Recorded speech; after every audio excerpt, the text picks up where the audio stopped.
BNP chairperson ও সাবেক প্রধানমন্ত্রী খালেদা জিয়াকে নিয়ে এবার সিনেমা নির্মাণ করতে যাচ্ছেন পরিচালক এম কে জামান।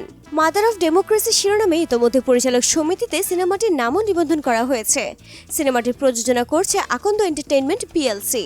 এই প্রসঙ্গে পরিচালক এম কে জামান জানান, মাদার অফ ডেমোক্রেসি সিনেমাটি নির্মাণের জন্য জিয়া পরিবারের অনুমতি নিয়ে পাণ্ডুলিপির কাজ সম্পন্ন হয়েছে। এখন চলছে প্রি প্রোডাকশনের কাজ। সেপ্টেম্বরের শেষে শুটিং শুরু হবে। জামান বলেন, অনেকদিন ধরে আমরা চলচ্চিত্রটি নিয়ে কাজ করছিলাম, নানা তথ্য সংগ্রহ করেছি, ম্যাডাম খালেদা জিয়ার জীবন বৃত্তান্ত বিস্তারিত জেনেছি। বাংলাদেশের সঠিক গণতন্ত্র বুঝতে ও জানতে এই চলচ্চিত্রটি মানুষকে দেখতে হবে। তবে সিনেমায় অভিনেতা অভিনেত্রী হিসেবে কারা থাকবেন সেই বিষয়ে এখনই খোলাসা করতে চাননি এই পরিচালক। আরও কিছুদিন অপেক্ষা করতে হবে বলে জানিয়েছেন তিনি।